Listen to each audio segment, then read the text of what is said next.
Hello everyone, I hope you all are doing great. I am Sonalika and welcome back to my channel Study with Sonalika. Today we are going to learn class 10 का science का bio का chapter 1 that is life processes पढ़ने वाले हैं. Transportation topic है हमारा. ठीक है, अगर आपने इस चैप्टर का प्रीवियस वीडियोस नहीं देखा है, मैंने इसके 3 वीडियो अपलोड कर चुके हैं, पार्ट 1, पार्ट 2, पार्ट 3. अगर आपने नहीं देखा है तो प्लीज़ जाइए, प्लेलिस्ट में आपको वीडियो मिल जाएगा. पहले आप उसे देख लीजिए ताकि आप पूरा चैप्टर अच्छे से समझ सको. और अगर आपको सिर्फ ट्रांसपोर्टेशन इन ह्यूमन बींग्स देखना है तो आप इसे कंटिन्यू कर सकते हैं. ओके, सो ट्रांसपोर्टेशन देखो, जैसे कि यहाँ पे मैंने स्लाइड में ऐड किया है कि कोई सा भी लिविंग ऑर्गेनिज्म जो होते हैं, human beings like other multi cellular organism, ठीक है, हम भी मल्टी सेलुलर ऑर्गेनिज्म, जितने भी मल्टी सेलुलर ऑर्गेनिज्म होते हैं, मैमल्स होते हैं, need regular supply of food and oxygen. उन्हें क्या चाहिए होता है? हमेशा फूड और ऑक्सीजन चाहिए होता है. क्यों? क्योंकि फूड नहीं मिलेगा तो हमें एनर्जी नहीं मिलेगा, और ऑक्सीजन जब तक नहीं जाएगा, तो हमने पीछे क्लास में देखा था कि सेल्स में क्या होता है कि ग्लूकोज और ऑक्सीजन दोनों मिल करके क्या बनाते हैं? एनर्जी बनाते हैं, CO2 बनाते हैं. CO2 तो बाई प्रोडक्ट होता है, वेस्ट होता है, उसे अब बॉडी से बाहर भी निकालना होता है, जो कि किस चीज़ के थ्रू ट्रैवल करके लंग्स तक जाता है? तो ब्लड के थ्रू ही ट्रैवल करते हुए लंग्स तक जाता है. फिर जब हम एक्सेल करते हैं तो फिर वो बाहर आ जाता है एटमॉस्फेयर में. ओके, तो ये जो पूरा ट्रांसपोर्टेशन का काम होता है, किसी भी चीज़ को एक जगह से दूसरी जगह ले जाने का काम होता है, ये करता कौन है? तो ये हमारा सर्कुलेटरी सिस्टम या फिर ट्रांसपोर्ट सिस्टम भी इसे कहा जाता है, ये करता है. ठीक है, सर्कुलेटरी सिस्टम. तो सर्कुलेटरी सिस्टम मेनली जो है ह्यूमन बींग्स में वो 3 चीज़ कंसिस्ट करता है. ठीक है, कितने चीज़? 3 चीज़. First one is heart, second is arteries and veins, and third is blood and lymph. Okay, so heart क्या होता है? हमारा पंपिंग ऑर्गन होता है, मतलब किसी भी चीज़ को पंप करता है, उस पर प्रेशर अप्लाई करता है. किसी भी चीज़ के ब्लड पे, ठीक है, ब्लड पे प्रेशर अप्लाई करने का काम कौन करता है? हार्ट. इसे पेस मेकर भी कहते हैं. पेस मेकर मतलब जो प्रेशर बनाता है. ठीक है, तो सर्कुलेटरी सिस्टम में 3 इंक्लूड है. 3 चीज़. पहला हार्ट हो गया, पंपिंग ऑर्गन.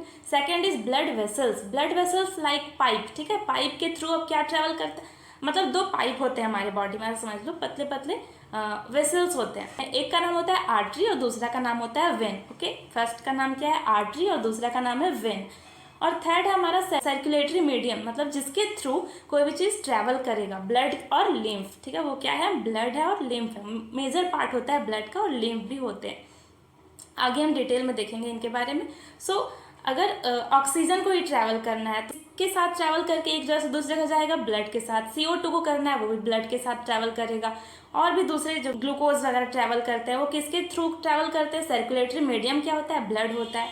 तो आई होप कि आपको सर्कुलेटरी सिस्टम समझ में आ गया होगा. 3 चीज़ उसमें आते हैं, हार्ट, आर्टरीज एंड वेन्स, और तीसरा ब्लड एंड लिम्फ. ठीक है, आर्टरीज और वेन्स के बारे में एक चीज़ जान लो कि आर्टरीज जो है वो जनरली ऑक्सीजनेटेड ब्लड, मतलब ऑक्सीजन रिच ब्लड को ही ट्रांसपोर्ट करने का काम करता है. ठीक है, और वेन्स जो है वो जनरली डीऑक्सीजनेटेड ब्लड यानी CO2 rich blood, impure blood को कैरी करने का काम करता है वेन. ठीक है, वेन क्या काम करता है? CO2 रिच यानी इम्प्योर ब्लड, वो तो खराब है CO2, तो उसको एक जगह से दूसरी जगह कौन लेके जाता है? वेन. और आर्टरी हमारा pure blood, that is oxygen rich blood को एक जगह से दूसरी जगह ले जाने का काम करता है. ठीक है, और ये चार्ट अभी आपको मैं पहले डायग्राम दिखा देती हूँ, फिर इस चार्ट को समझते हैं, तब ज़्यादा अच्छे से समझ में आएगा. ओके, सो चलो मूव करते हैं आगे हम डायग्राम की तरफ. ओके, तो ये रहा हमारा section view of the human heart. ठीक है, ह्यूमन हार्ट का ये डायग्राम लिया है मैंने. हमारा हार्ट जो है वो 4 चैम्बर का होता है. 4 चैम्बर मतलब समझ लो उसमें 4 रूम होते हैं. ठीक है, 1 2 3 4. यहाँ पे देखो हार्ट में डायरेक्ट दिखाती हूँ. ये रहा हमारा फर्स्ट, ये सेकेंड, ये थर्ड और ये फोर्थ. ठीक है, अब इन चारों में क्या होता है ये समझते हैं. इसका ये जो हमारा है, इस साइड जो हम जैसे होते हैं, हमारा डायग्राम का स्टडी हम वैसे ही करते हैं. तो इस साइड जो है राइट होता है दोनों चैम्बर, और इस साइड जो है दोनों चैम्बर लेफ्ट कहलाता है. ठीक है, तो ये ऊपर वाले को एट्रियम कहा जाता है और नीचे वाले को वेंट्रिकल कहा जाता है. याद रखिएगा, मैंने A और V से डिनोट किया है. ऊपर वाले को एट्रियम और नीचे वाले को वेंट्रिकल कहा जाता है. ठीक है, तो ब्लड जो है सबसे पहले, वेन का काम मैंने क्या बताया कि वेन जो है CO2 blood, CO2 rich blood यानी इम्प्योर ब्लड को पूरे बॉडी से, हमारे सेल में जनरेट हो रहा था CO2 कार्बन डाइऑक्साइड, उसे लेकर के आएगा कहाँ? सबसे पहले इम्प्योर ब्लड यहाँ एंटर करता है राइट एट्रियम में. ठीक है, और हार्ट जो है उसके ऊपर वाले पार्ट से अगर आ रहा है तो उसे सुपीरियर वेना कावा कहा जाता है, और ये जो वेन होता है जो कि इम्प्योर ब्लड को लेकर के आता है उसे वेना कावा कहा जाता है, ठीक है, वेना कावा उसका नाम है। सबसे लार्जेस्ट वेन होता है वेना कावा। तो ऊपर से अगर जहाँ हर्ट है, हर्ट का साइज सबको पता है, हमारे लेफ्ट हैंड के फिस्ट के जितना होता है हर्ट का साइज। आप अपना देख सकते हो, आप अपना लेफ्ट हैंड का फिस्ट बनाओ, उतना ही बड़ा आपका हर्ट का साइज है। ओके, ठीक है। तो अगर हर्ट के ऊपर वाले पार्ट से ब्लड आ रहा है तो सुपेरियर वेना कावा लेकर के आता है। जिस ब्लड वेसल्स के थ्रू आता है यानी वेन के थ्रू, उसका नाम है वेना कावा, ठीक है। और अगर हर्ट के नीचे वाले बॉडी पार्ट से ब्लड आ रहा है तो उसे इन्फेरियर वेना कावा कहा जाता है, ठीक है, इन्फेरियर और सुपेरियर, ठीक है। तो सबसे पहले इम्प्योर ब्लड राइट एट्रियम में आता है। तो जब राइट एट्रियम ब्लड इंटर करता है उस समय राइट एट्रियम हमारा रिलैक्स रहता है। मान लो मेरा हाथ जो है वो रिलैक्स है, ये राइट एट्रियम है और ये राइट वेंट्रिकल है नीचे वाला। तो जैसे ही ब्लड इंटर करता है राइट एट्रियम में रिलैक्स रहता है और फिर दोनों के बीच का जो डिवाइडिंग वॉल्व है, यहाँ पे एक वॉल्व होता है, दरवाजा की तरह समझ लो उसे, वॉल्व उसका नाम होता है ट्राइकस्पिड वॉल्व, ठीक है, दरवाजा समझ लो दोनों के बीच का। तो जैसे ही ब्लड यहाँ पे आता है ऊपर वाला चैम्बर यानी कि राइट एट्रियम रिलैक्स रहता है, फिर ये वॉल्व खुलता है और ब्लड तुरंत नीचे फ्लो कर जाता है। तो जब फ्लो करके नीचे जाता है उस टाइम पे फिर क्या होता है कि नीचे वाला चैम्बर यानी कि राइट वेंट्रिकल वो रिलैक्स हो जाता है और ऊपर वाला कॉन्ट्रैक्ट हो जाता है, ठीक है। तो ये ऐसे रिलैक्स कॉन्ट्रैक्ट होते रहते हैं, ठीक है। तो ब्लड राइट एट्रियम से फ्लो करके कहाँ चला गया, राइट वेंट्रिकल में आ गया, ठीक है, नीचे आ गया राइट वेंट्रिकल में। अब यहाँ से ब्लड कहाँ पे जाएगा, तो इसे पंप कर दिया जाए। यहाँ पे ये दिख रहा है आपको, ये क्या है, हमारा मसल्स है, कार्डियक मसल्स, ठीक है। और ये जो बीच का है ये वॉल है जो कि राइट चैम्बर को लेफ्ट चैम्बर से डिवाइड करता है, ठीक है, इसका नाम होता है सेप्टम। ओके, सेप्टम क्या करता है, दोनों चैम्बर को डिवाइड करने का काम करता है, राइट वाले को लेफ्ट वाले से, ठीक है। और ये वॉल्व क्यों होते हैं, ताकि ब्लड का जो है रिवर्स फ्लो ना हो जाए, मतलब एक बार ब्लड इस चैम्बर में आ गया तो वापस से ऊपर ना चला जाए, इसलिए यहाँ पे क्या होता है, वॉल्व लगे होते हैं जो कि ब्लड को रिवर्स फ्लो नहीं करने देता है, ठीक है। अब ब्लड कहाँ जाएगा, अब ब्लड आ गया हमारा यहाँ पे यानी कि राइट वेंट्रिकल में आ गया। तो यहाँ से अब इसे कहाँ पंप कर दिया जाएगा, इसे अब पंप कर दिया जाएगा हमारे पल्मोनरी आर्टरी के थ्रू, लंग्स में पंप किया जाएगा। कहाँ पे, लंग्स में, किसके थ्रू, पल्मोनरी आर्टरी, ठीक है, PA मैं लिख रही हूँ शॉर्टकट में, पल्मोनरी आर्टरी नाम होता है किसका, आर्टरी, ठीक है, आर्टरी है उसी का नाम है पल्मोनरी आर्टरी। पल्मोनरी क्यों, क्योंकि हार्ट से ब्लड को लेकर के लंग्स तक जा रहा है, इसलिए इसका नाम होता है पल्मोनरी आर्टरी। तो ये क्या करता है, CO2 रिच ब्लड को कहाँ पे लेके जा रहा है, लंग्स तक। अब क्या करेगा, लंग्स में जाकर के CO2 को वहाँ पे छोड़ देगा। जब हम एक्सहेल करेंगे, सांस छोड़ेंगे तो CO2 बाहर निकल जाएगा और वहाँ पे हमारे लंग्स में जो ऑक्सीजन है उसे ब्लड जो है अपने साथ ले लेगा और फिर इस पाइप के थ्रू, इस ब्लड वेसल्स के थ्रू, इसका नाम क्या होता है, इसका नाम होता है पल्मोनरी वेन, ठीक है, पल्मोनरी वेन, इसके थ्रू लेफ्ट एट्रियम में इंटर कर जाएगा ऑक्सीजन वाले ब्लड को लेकर के, ठीक है, O2 रिच ब्लड यानी कि प्योर ब्लड को लेकर के कौन आता है, पल्मोनरी वेन। और ये एक एक्सेप्शन केस है। ऐसे तो मैंने बताया कि आर्टरी का काम क्या होता है, हमेशा प्योर ब्लड यानी कि ऑक्सीजन रिच ब्लड को सप्लाई करना, ट्रांसपोर्ट करना, और वेन का काम होता है impure blood that is CO2 rich blood को हर जगह लेकर के जाना। लेकिन बस एक एक्सेप्शन केस है, ये पल्मोनरी आर्टरी है तो ये आर्टरी, लेकिन ये इम्प्योर ब्लड को लेकर के कहाँ गया था, लंग्स तक, CO2 को लेकर के, बस एक ही जगह ऐसा होता है। बाकी हर टाइम ये प्योर ब्लड को हार्ट से बॉडी में लेकर के जाता है, ठीक है। और वैसे तो वेन का काम है इम्प्योर ब्लड को बॉडी से लेकर के हार्ट तक आना, लेकिन बस एक सिंगल केस ये होता है कि लंग्स से पल्मोनरी वेन, ठीक है, वेन का नाम है पल्मोनरी वेन, क्योंकि लंग्स से हार्ट तक ला रहा है तो हार्ट से रिलेटेड काम के लिए पल्मोनरी वर्ड का यूज किया जाता है। तो पल्मोनरी वेन एक एक्सेप्शन केस है कि वेन है लेकिन ये ऑक्सीजन यानी प्योर ब्लड को लेकर के आ रहा है हार्ट तक, ठीक है। तो ये पल्मोनरी आर्टरी और पल्मोनरी वेन का एक्सेप्शन केस, आई होप कि आपको क्लियर हो गया होगा। बस यही जगह पे क्या होता है कि पल्मोनरी वेन जो है प्योर ब्लड को हार्ट तक यानी इस चैम्बर में लेकर के आता है लेफ्ट एट्रियम में। बाकी हर टाइम वेन जो है इम्प्योर ब्लड को बॉडी से लेकर के, बॉडी के सेल से CO2 वाले ब्लड को लेकर के हार्ट तक आता है उसे प्योर करवाने के लिए, ठीक है। अब हमारा प्योर ब्लड लेकर के आ गया पल्मोनरी वेन, कहाँ पे आ गया, तो हमारे लेफ्ट एट्रियम में, यहाँ पे आ गया। लेफ्ट एट्रियम जब ब्लड एंटर करता है तो उस समय वो रिलैक्स रहता है। ब्लड जहाँ भी सबसे पहले एंटर करेगा वो चीज़ रिलैक्स रहता है, और जैसे ही वहाँ से ब्लड नीचे चला जाता है तो फिर कॉन्ट्रैक्ट हो जाता है, ठीक है। तो जैसे लेफ्ट एट्रियम में एंटर किया, सच एज सेम था ये किसके जैसा, राइट एट्रियम और राइट वेंट्रिकल के जैसा। तो लेफ्ट एट्रियम में ब्लड आया तो रिलैक्स था, नीचे वाला जो लेफ्ट वेंट्रिकल था वो कॉन्ट्रैक्ट था। फिर जैसे ही दोनों के बीच का जो वॉल्व है, जो दरवाजा है, वो खुलेगा और ब्लड लेफ्ट एट्रियम ऊपर से नीचे की तरफ फ्लो करेगा, तो फिर नीचे वाला रिलैक्स हो जाएगा, ऊपर वाला कॉन्ट्रैक्ट हो जाएगा। तो ये ऐसे रिलैक्स कॉन्ट्रैक्ट होते रहता है, ठीक है, जिसके कारण जो हार्ट हमारा ऐसे ऐसे मतलब मूवमेंट दिखाई देता है, क्योंकि वहाँ पे जो मसल्स होते हैं वो कॉन्ट्रैक्ट और रिलैक्स होते रहते हैं, ब्लड को पंप करते रहते हैं, उस पर प्रेशर लगाते रहते हैं, ठीक है। तो ब्लड हमारा आ गया लेफ्ट वेंट्रिकल में, लेफ्ट एट्रियम से कहाँ आ गया, नीचे लेफ्ट वेंट्रिकल में। और वॉल्व का काम तो मैंने बताया, दोनों के बीच में जो दरवाजा मैं बोल रही हूँ समझाने के लिए, वॉल्व होता है जिसका नाम होता है बाइकस्पिड वॉल्व। वो क्यों होता है, ताकि जो ब्लड नीचे चला गया वापस से ऊपर वाले चैम्बर में ना चला जाए, ठीक है, उसका रिवर्स फ्लो ना हो जाए, इसलिए ये कस्प लगे होते हैं। यहाँ आने के बाद ब्लड को पूरे बॉडी में जाना है, क्योंकि अब वो प्योर हो गया, ऑक्सीजन उसमें आ गया है, तो पूरे बॉडी मतलब हर सेल तक जाना है, क्योंकि सेल अब उससे क्या करेंगे, उसका यूज करके एनर्जी बनाने वाले हैं, तो वहाँ तक भेजना होगा पूरे बॉडी में।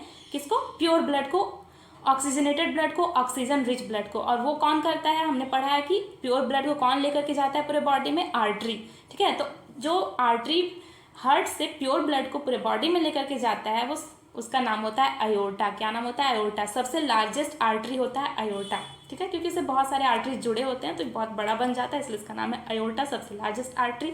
याद रखना, इंपॉर्टेंट टर्म है जो मैं बता रही हूँ, ठीक है। तो अब क्या होता है, यहाँ से ब्लड को पंप किया जाता है और अयोर्टा के थ्रू पूरे बॉडी में चला जाता है हमारा oxygen rich blood, okay. Diagram खींच हो गया है, लेकिन कॉन्सेप्ट मैंने क्लियर बताए हैं। आई होप कि आपको क्लियर हुआ होगा, हुआ या नहीं प्लीज़ कमेंट में बताइएगा ज़रूर। और ये जो मसल्स है, ये कार्डियक मसल्स, इधर के कंपेयर में इधर वाला ज़्यादा मोटा, ज़्यादा थिक होता है। क्यों होता है, क्योंकि देखो यहाँ से जब ब्लड पंप कर रहा था तो सिर्फ राइट वेंट्रिकल से ब्लड को सिर्फ लंग्स तक जाना था, तो इसे कम डिस्टेंस ट्रेवल करना था, तो यहाँ पे प्रेशर कम अप्लाई करना होता है। लेकिन लेफ्ट एट्रियम में जब ब्लड आ जाता है तो उसे ज़्यादा प्रेशर अप्लाई करना होता है, क्योंकि अब उसे पूरे बॉडी में ऊपर नीचे हर जगह ब्लड को भेजना है, ट्रांसपोर्ट करना है। तो ड्यू टू दिस रीज़न ये जो कार्डियक मसल है इस साइड का वो ज़्यादा मोटा होता है as compare to right side से लेफ्ट वाला ज़्यादा मोटा होता है, क्योंकि उसे ज़्यादा प्रेशर अप्लाई करना है। आई होप कि यहाँ तक आपको क्लियर हो गया होगा। और हार्ट को पेस मेकर भी बोलते हैं, क्योंकि वो प्रेशर बनाने का काम करता है, okay. Now moving to our next slide. देखो, अब कुछ टर्म्स हैं हमें वो समझने हैं जो कि इंपॉर्टेंट है आपके एग्जाम के पॉइंट ऑफ व्यू से भी, और शॉर्ट क्वेश्चन में भी आ सकते हैं। देखो, डबल सर्कुलेशन, हमें समझना है कि डबल सर्कुलेशन क्या होता है, ओके। डबल सर्कुलेशन क्या होता है वो समझना है हमें। फिर है पल्मोनरी सर्कुलेशन और सिस्टेमिक सर्कुलेशन, ठीक है। तो तीनों जुड़े हुए हैं। हमारे हार्ट में जो सर्कुलेशन होता है डबल सर्कुलेशन होता है। डबल सर्कुलेशन का मतलब क्या होता है कि blood travel twice through the heart in one complete cycle of the body, ठीक है। एक कंप्लीट साइकिल जो हो रहा है हमारी बॉडी में, ब्लड जो ट्रैवल कर रहा है, बॉडी से आ रहा है हार्ट में, फिर हार्ट से जा रहा है लंग्स में, फिर लंग्स से वापस हार्ट में आ रहा है, और फिर हार्ट से प्योर होकर वापस से पूरा बॉडी में जा रहा है। तो एक कंप्लीट साइकिल में जो हमारा ब्लड है 2 बार हार्ट से होकर के गुजरता है, तो इसीलिए इसे डबल सर्कुलेशन कहा जाता है। और जब हमारा जो ब्लड है वो हार्ट से लंग्स की तरफ जो सर्कुलेशन होता है उसे पल्मोनरी सर्कुलेशन कहते हैं, और जो ब्लड का हार्ट से बॉडी की तरफ सर्कुलेशन उसे सिस्टेमिक सर्कुलेशन कहा जाता है। चलो डायग्राम में इसे समझ लेते हैं देख करके एक बार। देखो, यहाँ पे क्या हो रहा है, हमारा लंग्स है ऊपर, ये हमारा लंग्स है, बीच में हमारा हार्ट है और नीचे हमारा बॉडी है, ठीक है। तो क्या होता है, सबसे पहले हमने देखा था कि जो हमारा पूरे बॉडी से डीऑक्सीजनेटेड यानी CO2 वाला ब्लड कहाँ आ रहा था, हार्ट में आ रहा था। हार्ट में सबसे पहले राइट एट्रियम में आ रहा था, फिर राइट वेंट्रिकल में जा रहा था, फिर यहाँ से लंग्स में जा रहा था। गया था लंग्स में किस चीज़ के थ्रू गया था, पल्मोनरी आर्टरी के थ्रू। ये एक्सेप्शन केस है कि आर्टरी यहाँ पे डीऑक्सीजनेटेड ब्लड को कैरी कर रहा है और वो लंग्स के तक ले जा रहा है। और ये भी एक्सेप्शन केस था कि वहाँ से फिर वापस ऑक्सीजन रिच ब्लड को वेन जो है उसका नाम है पल्मोनरी वेन, वो लेकर के कहाँ आ रहा था, हमारे हार्ट में लेकर के आ रहा था यहाँ, ठीक है। हार्ट में कहाँ, तो यहाँ पे मतलब लेफ्ट एट्रियम में लेकर के आ रहा था। कौन, वेन का काम होता है ऐसे डीऑक्सीजनेटेड इम्प्योर ब्लड को कैरी करना। लेकिन बस यहाँ पे एक जगह पे लंग्स से जब लेकर के आना होता है सबसे पहली बार प्योर ब्लड को, तो वो वेन लेकर के आता है, पल्मोनरी वेन, ठीक है। तो यहाँ पे आ गया था लेफ्ट एट्रियम में, फिर लेफ्ट एट्रियम से नीचे गया, फिर यहाँ से पूरे बॉडी में सप्लाई किया गया था, किसके द्वारा, आर्टरी के द्वारा। आर्टरी का काम होता है प्योर ब्लड को बॉडी तक लेके जाना, यानी ऑक्सीजन वाले ब्लड को। ऑक्सीजन वाले ब्लड को कौन ले गया था, लार्जेस्ट जो हमारा आर्टरी है कौन है, अयोर्टा। अयोर्टा के थ्रू ये अयोर्टा के थ्रू हमारे बॉडी में चला गया था सारा हमारा ब्लड, ऑक्सीजन रिच ब्लड, ठीक है। बॉडी में मतलब सारे सेल्स में, सारे टिश्यूज़ में इसमें चला गया हमारा ऑक्सीजन रिच ब्लड। तो इस कंप्लीट साइकिल में क्या हो रहा था, देखो इस सर्कुलेशन में क्या हुआ कि यहाँ पे जो ब्लड था हमारा बॉडी से कहाँ पे आया, हार्ट में, और हार्ट से गया लंग्स में, लंग्स से वापस हार्ट में आया। ये जो पहला सर्कुलेशन हुआ कि हार्ट से लंग्स में जाना और लंग्स से वापस हार्ट में आना, इसको पल्मोनरी सर्कुलेशन कहा जाता है, ठीक है। और फिर हार्ट से हमारा कहाँ गया था, बॉडी में, और फिर बॉडी से भी वापस कहाँ आया था, हार्ट में। तो ये जो दूसरा सर्कुलेशन है ये हमारा सिस्टेमिक सर्कुलेशन। तो कंप्लीट साइकिल में ब्लड 2 बार गुजर रहा है हार्ट से होकर के, ठीक है। एक बार हार्ट से लंग्स में, फिर वापस से लंग्स से हार्ट में, फिर इधर नीचे साइड क्या हुआ था, बॉडी से हार्ट में, और फिर हार्ट से बॉडी में। तो 2 बार ब्लड ट्रैवल करता है हार्ट से पूरा कंप्लीट साइकिल में, इसलिए इसे क्या कहा जाता है, so it is called double circulation. Okay, double circulation कहा जाता है इसे। और ये टर्म इंपॉर्टेंट है, अच्छे से समझ लीजिएगा। देखो यहाँ पे मैंने एक बहुत अच्छा डायग्राम लगाया है। यहाँ पे हमारा हार्ट, जो कि हार्ट ऐसा होता नहीं है, हार्ट का हमने रियल डायग्राम देख लिया कि कैसा होता है हार्ट का डायग्राम, है ना। हार्ट का रियल डायग्राम तो सबने देखा कैसा होता है, ये बस ऐसे ही हम बना देते हैं, बट हार्ट ऐसा होता नहीं है, ठीक है। हार्ट से ब्लड क्या हुआ था हमारा, सबसे पहले हार्ट, बॉडी से हार्ट में ब्लड आया एक बार में, फिर क्या हुआ, फिर हार्ट से ब्लड कहाँ गया, लंग्स में गया। तो ये जो हार्ट से लंग्स में गया और वापस से लंग्स से कहाँ आया ब्लड, हार्ट में आया, तो इसे पल्मोनरी सर्कुलेशन कहा जाता है, ठीक है। और फिर क्या हुआ कि बॉडी, हार्ट में आने के बाद वापस से ब्लड कहाँ चला गया, हमारे बॉडी में। तो ये इस पूरे प्रोसेस को एक कंप्लीट साइकिल है ये, और इस पूरे एक साइकिल में, पूरे कंप्लीट साइकिल में ब्लड जो है हार्ट से 2 बार गुजर रहा है। एक बार हार्ट से लंग्स के पास जा रहा है, फिर एक बार हार्ट से ब्लड बॉडी में जा रहा है। तो इसीलिए इसे क्या कहा जाता है, it is called double circulation. Okay, I hope कि आपको क्लियर हो गया होगा ये कॉन्सेप्ट। ओके, सो चलो एक बार और मैं डायग्राम आपको अच्छे से दिखा देती हूँ हार्ट का। यहाँ पे देखो पूरा लेबल डायग्राम है, ठीक है। तो ये क्या था, वेना कावा था। वेना कावा मैंने क्या बताया कि वेन का नाम है वेना कावा, और सबसे लार्जेस्ट वेन होता है जो कि impure blood, CO2 rich blood को हार्ट तक लेके आता है। हार्ट में सबसे पहले कहाँ पे लेकर के आता है, यानी कि राइट एट्रियम में लेकर के आता है। फिर यहाँ से ब्लड नीचे जाता है, यहाँ पे फिर कहाँ जाता है, हमारे लंग्स में जाता है। लंग्स से प्योर होकर के ऑक्सीजन रिच ब्लड को कौन लेकर के आता है, तो वो पल्मोनरी वेन्स लेकर के आते हैं। और लेकर के लंग्स तक कौन गया था, पल्मोनरी आर्टरी, और लेकर के आता है O2 वाले ब्लड को पल्मोनरी वेन, सबसे पहले लेफ्ट एट्रियम में, फिर नीचे जाता है लेफ्ट वेंट्रिकल में, फिर यहाँ से पूरे बॉडी में आयोटा के थ्रू सप्लाई कर दिया जाता है ऑक्सीजन रिच ब्लड को। ओके, ठीक है। तो ये हमारा डायग्राम था। और हाँ, आपको इस चैप्टर का, इस पूरे स्लाइड का नोट्स जो है मिल जाएगा नीचे डिस्क्रिप्शन में, आप वहाँ से जाकर के डाउनलोड कर सकते हैं। ओके, तो अब हम समझ लेते हैं ब्लड क्या होता है, ठीक है। ब्लड के बारे में तो जान लिया कि ब्लड इतना सारा काम कर रहा है, हर चीज़ को ट्रांसपोर्ट कर रहा है, एक जगह से दूसरी जगह लेकर के जा रहा है, ठीक है। तो ब्लड क्या होता है थोड़ा सा जान लेते हैं इसके बारे में। Blood is a fluid connective tissue. Blood भी क्या है, कनेक्टिव टिश्यू है, ठीक है, टिश्यू है। ब्लड के अंदर भी सेल्स होते हैं। तो सॉलिड, और इसमें 2 चीज़ होता है, एक होता है सॉलिड कंपोनेंट ब्लड कॉर्पसल्स जो होता है, और दूसरा होता है लिक्विड कंपोनेंट यानी कि प्लाज्मा, ठीक है। तो सॉलिड और लिक्विड 2 पार्ट में डिवाइड होता है हमारा ब्लड। सॉलिड में क्या क्या आता है, उसमें आता है RBC, WBC and blood platelets. RBC का full form red blood cell, WBC का full form white blood cell, and blood platelets. Platelets का काम क्या होता है सबको पता होगा आई थिंक, यस। तो ब्लड प्लेटलेट्स का काम होता है हेल्प इन ब्लड क्लॉटिंग, ठीक है। क्लॉट यानी कि थक्का जमाता है, जब भी हम इंज्यूरी होता है, हमें कट जाते हैं, कहीं पर भी घाव वगैरह हो जाता है, तो उसे वहाँ पे ब्लड क्लॉट कौन करता है, जिसकी वजह से ब्लड बहना बंद हो जाता है, प्लेटलेट्स के हेल्प से होता है वो, ठीक है। अब RBC क्या करता है, कैरीज रिस्पिरेटरी गैसेज, यानी कि O2 और CO2 को हमने देखा अपने साथ कैरी करके एक जगह से दूसरी जगह लेकर के जाता है। सेल से हार्ट तक लेके जा रहा है, हार्ट से लंग्स के तक लेके जा रहा था। और इसमें क्या होता है, हीमोग्लोबिन रहता है RBC में, जो कि जिसके कारण RBC का जो कलर रहता है हीमोग्लोबिन पिगमेंट के कारण ही वो रेड होता है। ओके, अब WBC का काम क्या होता है, provide body defence bye engulfing the germ and producing antibody. हमारे इम्यून सिस्टम को, इम्यूनिटी को बना के रखता है, वो कौन रखता है, WBC। जो भी हार्मफुल बैक्टीरिया जर्म्स जो होते हैं उन्हें किल करने का काम कौन करता है, WBC। और क्या करता है, तो एंटीबॉडी बनाता है हमारे बॉडी में। जो भी बाहर से एंटीजन आते हैं फॉरेन, चाहे वायरस हो, बैक्टीरिया हो, अदर माइक्रो ऑर्गेनिज्म हो, उसके अगेंस्ट अपना हथियार बनाना, एंटीबॉडीज से बोलते हैं, वो बनाने का काम कौन करता है, तो यस वो करता है WBC, white blood cells. Okay, हमारे बॉडी को डिफेंस प्रोवाइड करता है। ओके, आई थिंक आपको सॉलिड कंपोनेंट ब्लड के क्लियर हो गए होंगे। अब देखते हैं liquid component, that is plasma. Plasma जो है वो लिक्विड कंपोनेंट होता है।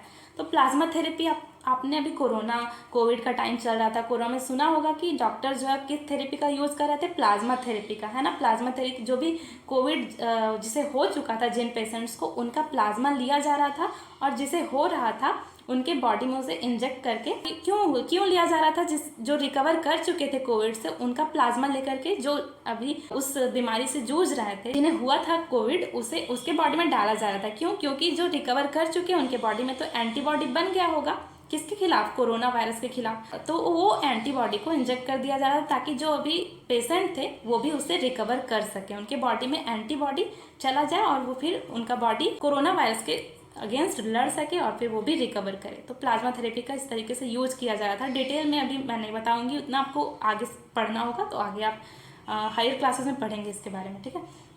तो लिक्विड कंपोनेंट प्लाज्मा होता है। प्लाज्मा जो है येलो कलर का फ्लूइड होता है, जिसमें क्या होता है, बहुत सारा पानी होता है। 90% वाटर होता है एंड 10% ऑर्गेनिक सब्सटेंसेस, जैसे कि प्लाज्मा, प्रोटीन में albumin, globulin, inorganic mineral, ions, ये सारे होते हैं किसमें, तो हमारे ऑर्गेनिक सब्सटेंस में। प्लाज्मा में ज़्यादा क्या होता है, पानी 90%, 10% अदर कंपोनेंट्स और ऑर्गेनिक सब्सटेंसेस होते हैं, प्रोटीन वगैरह, ठीक है।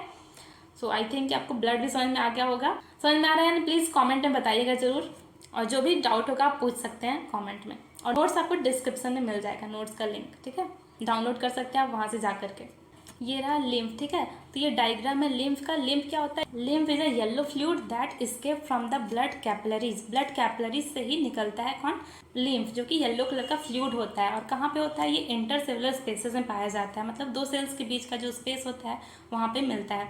Lymph flows from the tissue to heart assisting the transportation, मतलब जो ट्रांसपोर्टेशन का काम होता है उसमें हेल्प करता है कौन? लिम्फ, और वो भी हार्ट टिश्यू से, सेल से टिश्यू से हार्ट की तरफ फ्लो करता है। और इसका एक और काम होता है कि जैसे WBC किल करता था जर्म्स को, ये भी जर्म्स को किल करने में हेल्प करता है। ये डायग्राम है लिम्फ का, ये देखिए, ये जो ग्रीन दिख रहा है आपको, ये वाला ही लिम्फ का फ्लो दिखा रहा है। लिम्फ नोड है ये, और लिम्फ फ्लो कर रहा है, ब्लड कैपिलरी से स्केप होता है ये, ठीक है, ओके। अब हम जान लेते हैं कि ब्लड वेसल्स कितने होते हैं। तो ब्लड वेसल्स दो होते हैं, मैंने बताया आपको, एक होता है आर्टरी और दूसरा होता है वेन, ओके।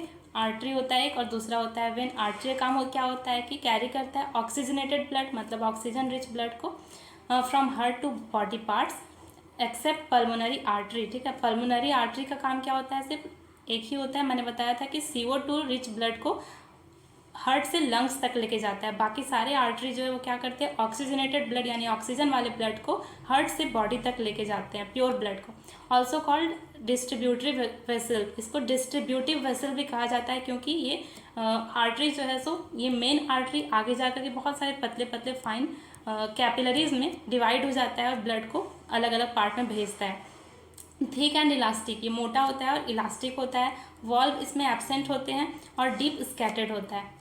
वेन्स को देखते हैं, तो वेन जो होता है कैरी करता है impure blood, that is deoxygenated blood, CO2 rich blood को कहाँ से कहाँ? तो बॉडी से लेकर के, बॉडी के हर पार्ट से लेकर के कहाँ जाता है? हार्ट में। Accept pulmonary vein, pulmonary vein जो है वो क्या करता है? ऑक्सीजन रिच ब्लड को कहाँ से कहाँ लेकर के आ रहा था? लंग्स से लेकर के हार्ट तक आ रहा था। बाकी सारे वेन्स जो है वो डीऑक्सीजनेटेड ब्लड यानी CO2 ब्लड को लेकर के जाते हैं। ऑल्सो कॉल्ड कलेक्टिव वेसल, से कलेक्टिव वेसल भी बोला जाता है, क्योंकि ये हर जगह से, बॉडी के हर पार्ट से इम्प्योर ब्लड को कलेक्ट करके हार्ट तक लेके जाता है। Thin and less elastic, when जो होता है पतला होता है और कम इलास्टिक होता है। Wall present to prevent back flow of blood, wall present होते ताकि ब्लड एक बार एक चैम्बर से नीचे चला गया तो वापस से ऊपर ना चला जाए, इसलिए इसमें वॉल प्रेजेंट होते हैं बीच में। और ये कैसा होता है? सुपरफिशियल होता है, ओके। आर्टरीज और वेन्स आपको क्लियर हो गए होंगे, ओके। तो हमने आर्टरी और वेन का डिफरेंस देख लिया। अब एक टर्म है जो कि छूट गया है, आपके NCERT में दिया हुआ है इम्पॉर्टेंट करके, मैं उसे बता देती हूँ यहाँ पे, ओके। दो टर्म होता है, एक होता है सिस्टोलिक और दूसरा होता है डायस्टोलिक, ठीक है। तो हमारा जो हार्ट नॉर्मल जो हमारा ब्लड का प्रेशर होता है दैट इज़ 120/80, ओके। ये 120/80 होता है। तो 120/80 mm ऑफ मर्क्यूरी, Hg मतलब मर्क्यूरी, ठीक है। 80 mm ऑफ मर्क्यूरी, Hg। तो ये 120/80 होता कैसे, ये समझ लेते हैं। देखो हमारा हार्ट जो है 4 चैम्बर होता है, हार्ट में होता है, मैंने बताया आपको, अच्छे से एक्सप्लेन भी किया था पीछे। तो जब हार्ट मतलब ब्लड जिस भी चैम्बर में सबसे पहले जाता है वो शुरू में रिलैक्स रहता है, फिर जब वहाँ से नीचे वाले चैम्बर में चला जाता है तो ऊपर वाला कॉन्ट्रैक्ट हो जाता है और जिसमें जाता है वो रिलैक्स हो जाता है। ठीक है, तो इस तरीके से होता है कि पहले रिलैक्स रहता है, फिर कॉन्ट्रैक्ट हो जाता है, फिर जिस चैम्बर से क्रॉस करता है वो कॉन्ट्रैक्ट हो जाता है और आगे वाला जहाँ पे वो जाता है वो रिलैक्स हो जाता है। तो ये जो कॉन्ट्रैक्शन और रिलैक्स होने का जो रहता है, तो जब कॉन्ट्रैक्ट होता है तो उस पर ज़्यादा प्रेशर लग रहा होता है, तो उस टाइम पे 120 होता है, ठीक है, ब्लड प्रेशर। और जब रिलैक्स रहता है उस कंडीशन में 80 रहता है। तो इस कारण हमारा जो नॉर्मल ब्लड प्रेशर होता है वो कितना होता है, that is 120 mm of mercury. जी का मतलब होता है mercury by 80 mm of Hg। ऊपर वाले को यानी कि 120 को क्या बोलते हैं हम, सिस्टोलिक। Okay, systolic. और 80 को क्या बोलते हैं, डायस्टोलिक। डायस्टोलिक, ठीक है, ये टर्म है, इसे याद रखना है, एनसीईआरटी में भी दिया हुआ है, इंपॉर्टेंट है। 120 जब कॉन्ट्रैक्ट रहता है, ज़्यादा प्रेशर लगता है, सिस्टोलिक, और जब रिलैक्स रहता है तो डायस्टोलिक 80। ओके, तो किसी का अगर 120 से अबव चला गया या फिर 80 से बिलो हो गया है, कम हो गया है, तो दोनों बहुत डेंजर है, फिर उसे डॉक्टर से मिलना चाहिए, वो बहुत खतरनाक हो सकता है किसी भी इंसान के लिए। ठीक है, तो नॉर्मल ब्लड प्रेशर हमारा कितना होता है, 120/80, याद रखना है आपको। ठीक है, और हाँ, जो ये मशीन होता है बीपी मशीन जिसे हम बोलते हैं, मतलब ब्लड प्रेशर को मेजर करने का मशीन, कुछ ऐसा होता है, आपने भी देखा होगा कभी घर पे किसी का ब्लड प्रेशर को चेक करने के लिए डॉक्टर आते हैं लेकर के, है ना, कहीं पापा का, मम्मी का, दादा दादी, किसी का भी बीमार होते हैं या फिर जाते होंगे डॉक्टर के पास, तो वहाँ पे देखते होंगे कि जो बीपी मशीन होता है उसका नाम क्या होता है, तो उसका नाम होता है स्फिग्नोमैनोमीटर। ठीक है, एनसीईआरटी में दिया हुआ है, प्लीज़ पढ़िएगा जरूर जाकर एक बार, SPHYGNO मैनोमीटर। ओके, स्फिग्नोमैनोमीटर नाम होता है ब्लड प्रेशर को मेजर करने वाली डिवाइस का, मशीन का। ओके, आई होप कि आपको ये पूरी अच्छे से क्लियर हो गया होगा। तो अब हम आगे बढ़ते हैं। तो अब हम देखते हैं ट्रांसपोर्टेशन इन प्लांट्स। ठीक है, प्लांट्स में ट्रांसपोर्टेशन कैसे होता है ये देखते हैं।